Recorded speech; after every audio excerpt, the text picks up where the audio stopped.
anyone to get off their darkest ground. But gravity pulls you straight down. What is going on, guys? Zudrub here, and today we are looking at a brand new minigame for Halo 5. This one is from the books and the movie ENDER'S game. This amazing map is brought to us by Arlene. I will leave all the information in the description down below. So if you're not familiar with this one, if you didn't already figure it out from the intro there, the story basically is that there is this battle room where two armies or two teams, whatever you want to call it, will fight in a zero gravity arena filled with these little objects that you can see all over that are called stars. Both teams have these guns that freeze the enemy when they are shot, and the goal of the game is to freeze the entire team or to have all of your members reach the gate of the enemy base and get inside. The first thing that blew me away about this game type is just the arena itself and how closely it looks like the one in the movie. I mean, it's really similar, I think, as far as you can go without creating a whole new game or something, you know, when you for Halo 5 Forge. It looks really, really good.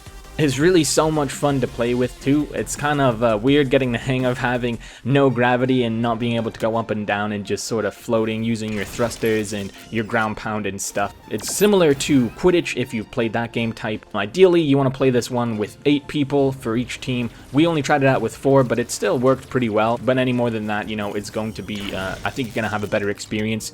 Basically, you want to kill the enemy team, or you want to get all of your team into the stronghold on the opposite side. So you start in a stronghold, they start in a stronghold, and you capture your stronghold fairly quickly as a team, but you're not going to capture it on your own. The timer runs out. There's a kill timer in there, and if you're in there for longer than 10 seconds, which you will be if you try to capture the zone on your own, then you will die. So you can do it with 2 people, it'll go really slow. You can do it with 3, and it'll go a little bit faster. 4, a little bit faster, and then 5, it goes really, really quick. So you get the idea.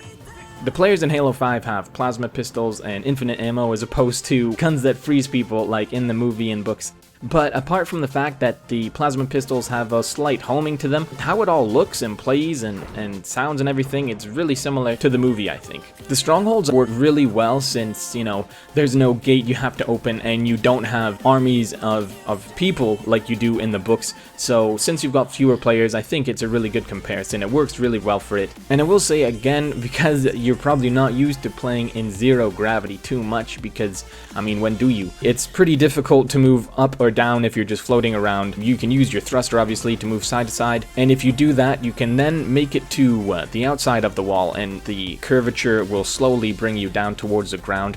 Apart from this though, you can obviously use your ground pound, which is the fastest choice, I guess, and the most obvious, but you can also aim in, and that will slowly make you start to fall to the ground by activating your stabilizers. That is going to be all for this video though, guys. Thank you so much for watching.